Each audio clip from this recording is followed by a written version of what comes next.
Esta vez conoceremos más sobre el proceso creativo de Roberto, un arquitecto que forma parte de la generación joven de diseñadores que está renovando el panorama de la arquitectura en el Perú y que ha trabajado proyectos que hacen referencia a lo nuestro. Roberto nos va a contar cómo trabaja los dos caminos que lo diferencian, los volúmenes excavados y secuencias y patrones que se van repitiendo y cómo la silla que presenta hoy sintetiza estos dos caminos. La silla, sello arquitectónico que pretende ser un acento dentro de un espacio interior y marcar presencia, fue un reto nuevo y lo ha hecho analizar el trabajo que viene realizando actualmente. Ya nos va a contar. Antes de darle la palabra a Roberto y a Paulo, quiero agradecer en nombre de todo el comité de la subasta del Mali y en especial a nuestro presidente Armando Andrade, a todos los artistas que participan con nosotros, a ustedes por estar conectados y seguirnos cada miércoles y por supuesto a nuestros oficiadores que hacen posible esta iniciativa. UBS, nuestro patrocinador especial, cuyo compromiso con el arte es destacado alrededor del mundo. Porsche, Joyería Gaia, Estudio de Abogados Ribasta y Alcázar, Club Náutico San Marino, Arquimsa Outdoor Living, Revista Cosas, Puna y Roche Bobois.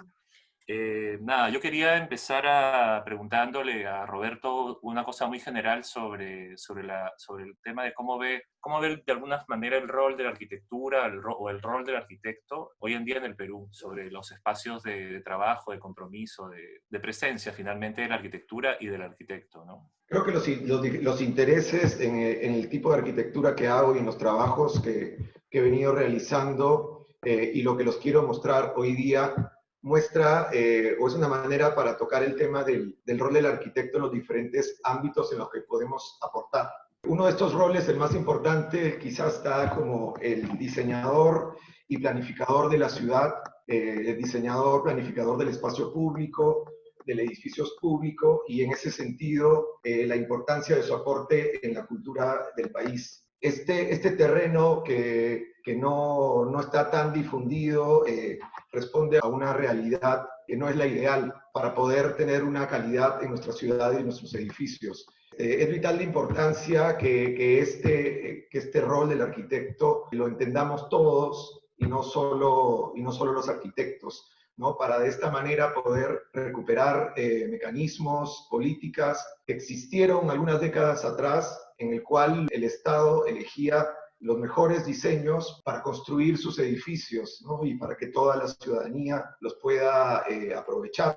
La forma de hacer esto es a través de los concursos públicos de arquitectura. Esta práctica que está perdida y que un grupo de arquitectos está tratando de recuperar con pasos lentos, tuvo hace unos años 4 o 5 iniciativas puntuales que salen desde el Ministerio de Cultura y de las cuales tuvimos, junto con Jaime Sarmiento, un amigo arquitecto, la suerte de ganar uno de estos últimos proyectos. Hablo del concurso del Centro Cultural del Cusco, que me gustaría comenzar a mostrarles mi obra con este proyecto. El Centro Cultural del Cusco está ubicado a unas pocas cuadras detrás del Coricancha y representaría el centro cultural más grande del país, con 25.000 metros cuadrados construidos y, digamos, con la importancia de estar en la ciudad del Cusco. Lo que propusimos para el centro cultural fue en nuestra propuesta entender el edificio como una pieza urbana que debería ser un bien público para que sea utilizado por todos los ciudadanos, los visitantes, los extranjeros. Y de esta manera poder proponer un espacio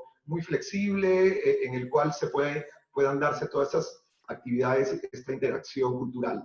El proyecto tenía una cantidad de ambientes de programa muy ambicioso, en parte por la carencia de la infraestructura cultural de Cusco, como podría ser el caso de cualquier otra ciudad del Perú, y resolvimos por una parte la complejidad de esa cantidad de ambientes que se necesitaba de una manera compacta y funcional para de esa manera poder dejar el mayor espacio para la actividad libre, pública, espontánea de la gente, ¿no? Entonces, esto es lo que podemos ver en esta imagen, en la cual el edificio tiene una composición, una estética muy unitaria, muy clara, muy sobria, en la cual se deja un patio central con unas proporciones y un trabajo del zócalo y del cuerpo que nos puede hacer pensar quizá en la arquitectura tradicional, pero en realidad con una propuesta muy contemporánea, ¿no? Pero que esta forma inicial del edificio le dé también un dinamismo y a esa actividad cultural para que te invite a recorrer el edificio y poder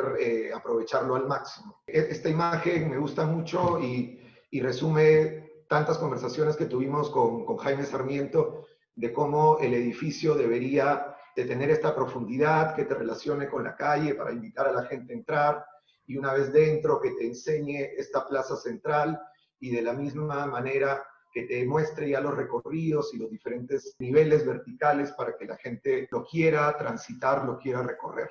El edificio tiene un teatro, una biblioteca, talleres, todas las oficinas de la Dirección Desconcentrada de Cusco, auditorios y más partes del programa. Entonces era un programa bien extenso que la preocupación era resolverlo con un espacio adecuado para el tema cultural. Y uno de los espacios importantes que vendría a ser el segundo teatro más grande del país, después del Teatro Nacional, es esta sala de teatro, que bueno, que está visto desde como una caja cerrada al interior y que por eso está colocado hacia la calle como previo a entrar a esta plaza central del proyecto. Sí, muchas gracias, Roberto. Sí, me parece muy interesante que hayas empezado por un proyecto de este tipo, porque en general son del tipo de oportunidades que son muy escasas y que son muy importantes, ¿no? Para construir lo público, sea desde el espacio de los concursos privados o la responsabilidad tan importante que tiene el Estado y los concursos, ¿no? Y como canal también para la arquitectura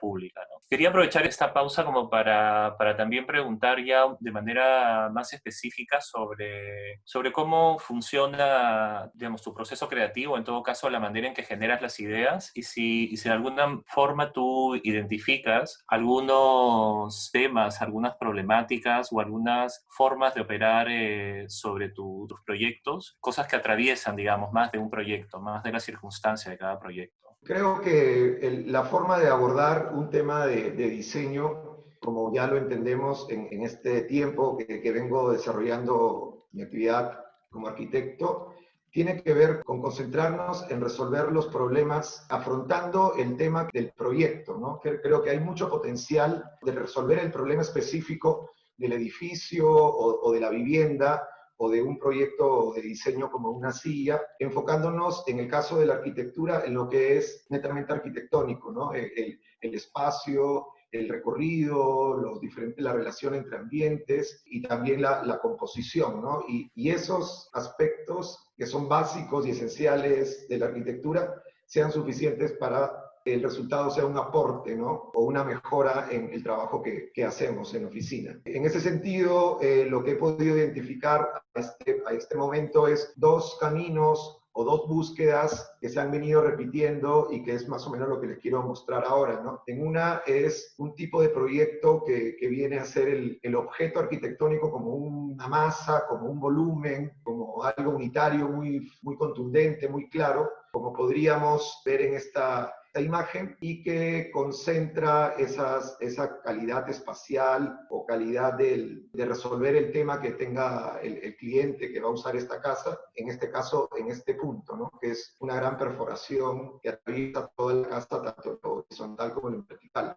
Pero esta forma de abordar los proyectos como resolver problemas específicos, quisiera un poco detallarlo más en esta serie de viviendas ya construidas. Este es otro proyecto que está ubicado en Paracas y que nuevamente responde a este tipo de proyectos volumétricos, de masa, de expresión del material, como vemos en esta imagen y en este gráfico, o en esta otra imagen, pero que responde a un tipo de arquitectura cerrada porque está protegiéndose de los vientos característicos y fuertes de todas las tardes de Paracas, ¿no? Entonces es una respuesta en este caso, el clima del lugar y el material, el uso del concreto, también por el mismo tema de los vientos, de la tierra, va a tener un desgaste, tendría que tener mucho mantenimiento, tendría que estar en constante limpieza, y con el material resolvemos estos puntos a la vez que le damos esta expresión tan fuerte aprovechando el material, ¿no? y lo rugoso y la textura del concreto. Esta es una casa pequeña, compacta, que concentra en su parte central el volumen más grande donde van a estar los ambientes principales. Y un detalle también con la misma materialidad de lo rústico, del desierto, esta madera de durmiente de tren reciclada que la utilizamos para enchapar y marcar el único elemento diferente, que es el ingreso. Y estas ventanas escondidas que pretenden protegerse del viento directo. Pero una vez estando al interior, la vivienda se descubre que es abierta, tiene amplitud, se relaciona al interior a este jardín, ¿no? Y se puede abrir por completo para tener una vida interior agradable y seguir disfrutando del clima, del sol, mientras los vientos empezaron. Este otro proyecto, que es una vivienda de ciudad ubicada en Villa, en un terreno que era muy extenso. La respuesta nuevamente es resolver cómo una idea específica para ese terreno pueda resultar en un proyecto más interesante y de ser mejor vivido por sus usuarios, ¿no? Entonces, el utilizar lo extenso del terreno, para utilizarlo queríamos extender el volumen, extender lo máximo que podíamos el volumen, y para hacer esto propusimos el tener una serie de patios en ese recorrido del volumen que terminan estando dentro de la casa. Entonces, nuevamente desde fuera, desde el ingreso, el volumen es muy cerrado, muy introvertido, con esta masa casi excavada, pero que de alguna manera esta diagonal en el ingreso y este ingreso de luz detrás del volumen nos muestra que hay algo más. Y una vez llegamos a ese punto, descubrimos el primer patio, que es el que nos recibe, el que ya nos da un cobijo, un techo, y nos muestra recién la entrada a la casa, ¿no? Entonces tenemos un primer patio de recibimiento que inmediatamente te lleva a un segundo patio que es más de contemplativo, que está al centro de la casa, y una manera de trabajarlo para aprovechar al máximo el ver estos espacios abiertos era tener la circulación pegada, ¿no? Continua al patio, ¿no? Entonces acá tenemos una circulación principal y una vertical, la escalera. Y también eso nos da un poder ver los espacios principales, a través de los espacios principales ver los demás patios.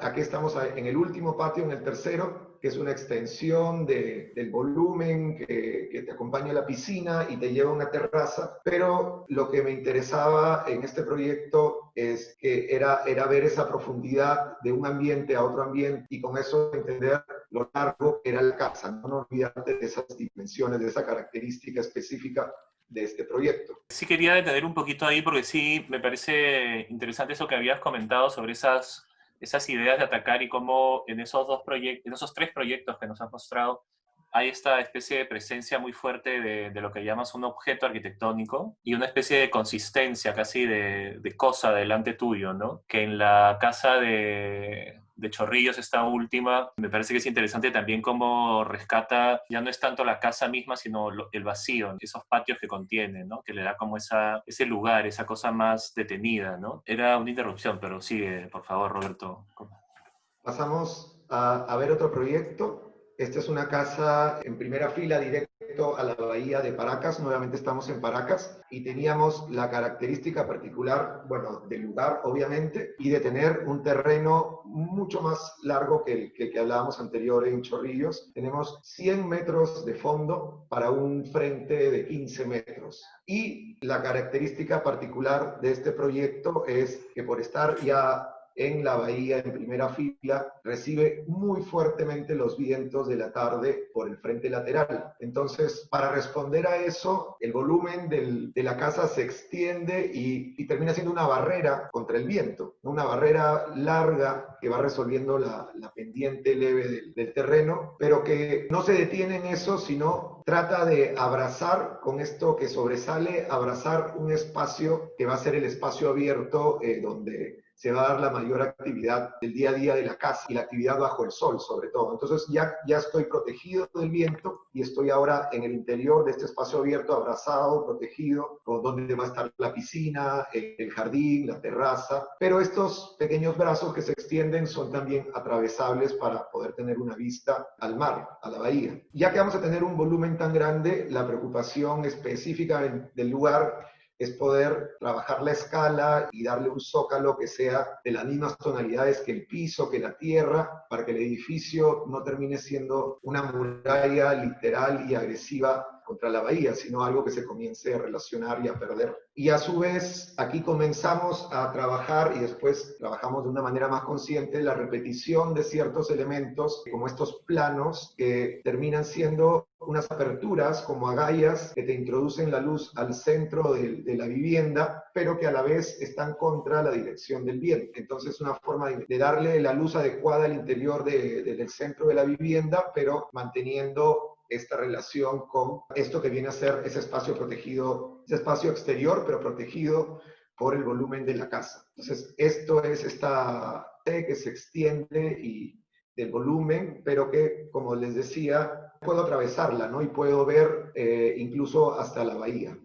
A diferencia de la casa en Chorrillos, aquí, para aprovechar el sol, la circulación principal está al exterior y es una rampa extensa que también te invita hacer un recorrido pausado por este espacio, ¿no? Y la materialidad del concreto y la piedra que tiene que ver con los colores del fondo del paisaje, que es la Reserva Natural de Paracas. Y hacia el interior, estos planos en secuencia que nos dan ese ingreso de luz al centro de la casa. Y creo que otro tema recurrente es trabajar la escala, teniendo estos grandes volúmenes masivos, con estas aperturas, te da una escala más de casa, ¿no? Y más de la persona que los va a usar más adecuado. Pero en espacios importantes como el de la derecha, la doble altura de la sala comedor con vistas a ambos lados de la bahía. Y siguiendo con lo que decía, había una exploración de una segunda búsqueda que tiene que ver con esta repetición de elementos, una secuencia, un patrón que trata de resolver la totalidad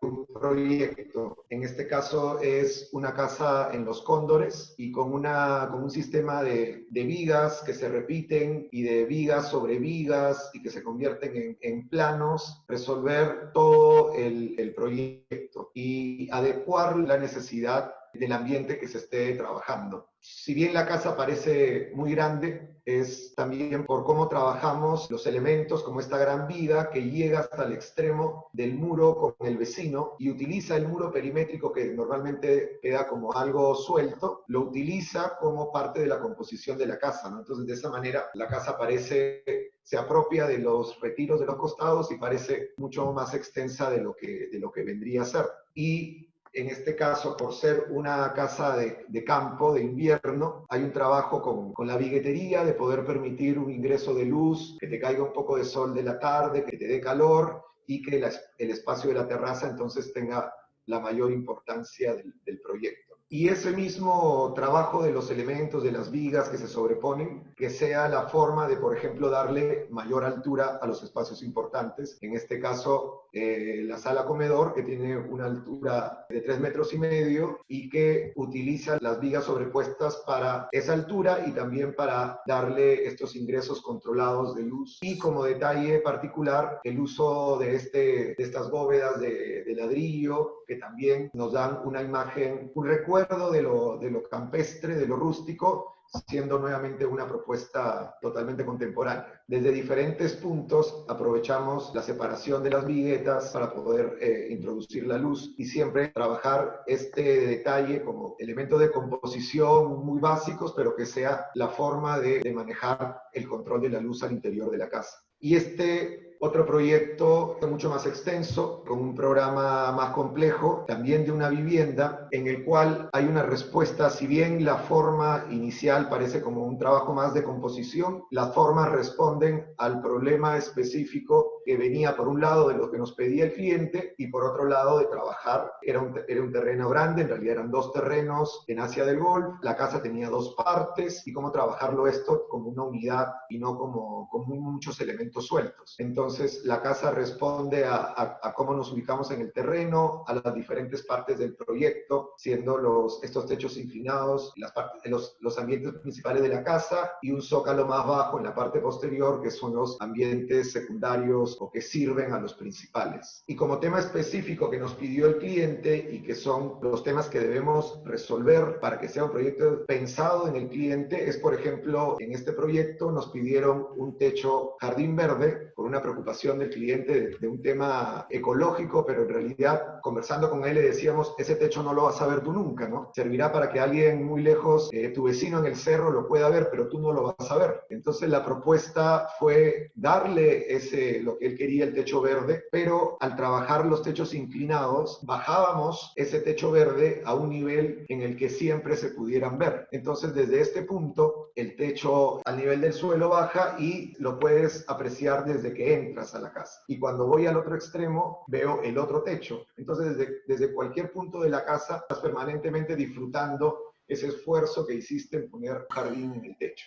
Y si bien esos son los requerimientos con los que vino el cliente, el tema particular que encontramos del lugar, con este fondo maravilloso de los cerros de la costa desértica peruana, que está tan cerca al mar, es cómo lo podíamos relacionar estas cúspides del cerro y que pareciera una continuidad que se prolongaba con el volumen de la casa, ¿no? Entonces es como un zigzag que viene desde el paisaje y se reproduce, se repite o continúa en el volumen de la casa, ¿no? Porque la arquitectura ya en la composición, sea esta repetición de elementos, también le da una unidad a todo, por más extenso que sea el volumen, y lo hace más equilibrado, ¿no? Aquí otras imágenes donde podemos ver las diferentes perspectivas de los techos. Y la foto de la derecha, que es el enlace entre una parte de la vivienda y la otra, que son como independientes, y tiene una escala nuevamente como quizás el centro cultural, de pequeña plaza, pero más de vivienda en este caso. Y por esta solución que resultó de los techos inclinados, eso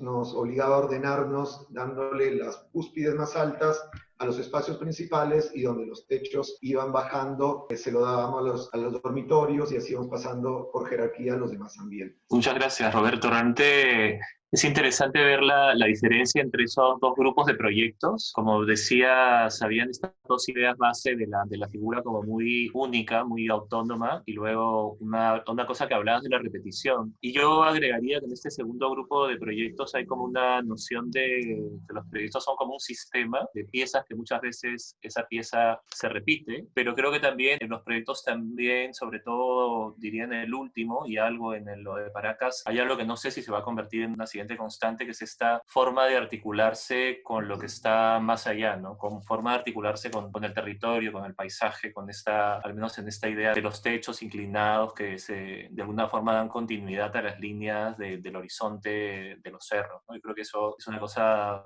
en realidad son de esas cosas que surgen en los proyectos de arquitectura que son tan poderosas. Quería ahora pedirte si podríamos pasar al proyecto que de alguna forma nos hace que el Mali se acerque a tu trabajo y te proponga hacer un ejercicio de diseño, no arquitectónico, sino de diseño en este caso, tu propuesta fue hacer una silla, un mobiliario. Si nos puedes contar un poco cómo ha sido esta experiencia. Entiendo que ha sido de las primeras experiencias de diseño de mobiliario. ¿Cómo aborda un arquitecto un ejercicio de este tipo? Creo que si vas a abordar un reto nuevo, ya sea, bueno, dentro de tu territorio que conoces, con un nuevo proyecto de arquitectura, hay métodos o formas que aplicas que deberían ser la manera de siempre seguir con un diseño que sea mejor. Así como podemos abordar un centro cultural, que sería un tema nuevo, lo abordamos desde una misma forma de trabajar. En cualquier tipo de reto de diseño debería no ser empezar de cero, sino deberíamos traer todo lo que hemos experimentado y en esa prueba-error trabajado y repetido a lo largo del tiempo. Debería ser nuestro, al menos, punto de partida para un reto como el que proponía el Mali, ¿no? Pero no solo eso, lo que buscábamos es tratar de alguna manera juntar esos 2 caminos que habíamos venido proyectando en un solo elemento, y tal vez la libertad de ser un objeto, ser un mobiliario y ser diferente a lo que hacíamos, nos nos permitía eso, ¿no? Entonces, la intención era, con esta repetición o secuencia de elementos, a la vez hacer algo muy unitario, muy sólido y contundente, y que sea eso una pieza específica que funcione como un mueble, y que sea un mueble que tenga esta presencia, pero que también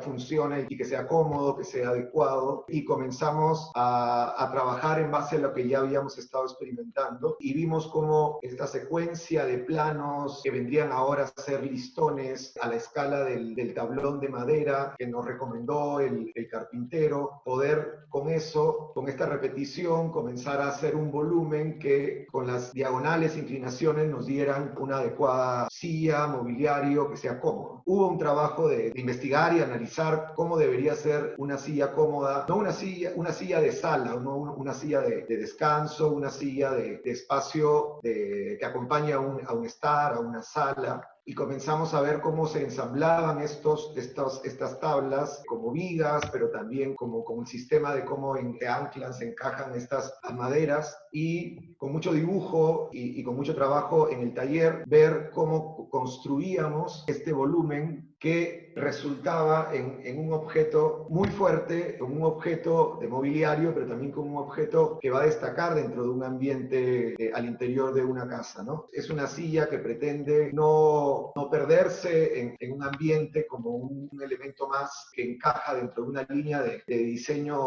o de decoración general del ambiente, sino que tiene una presencia, ¿no? Y que destaca o que dialoga con los demás elementos para encontrar su sitio. Tiene una escala también la silla, ¿no? Tal vez ahí en la foto no se percibe porque falta una persona que la esté utilizando, pero es una silla amplia, es una silla que casi vendría a ser un sillón.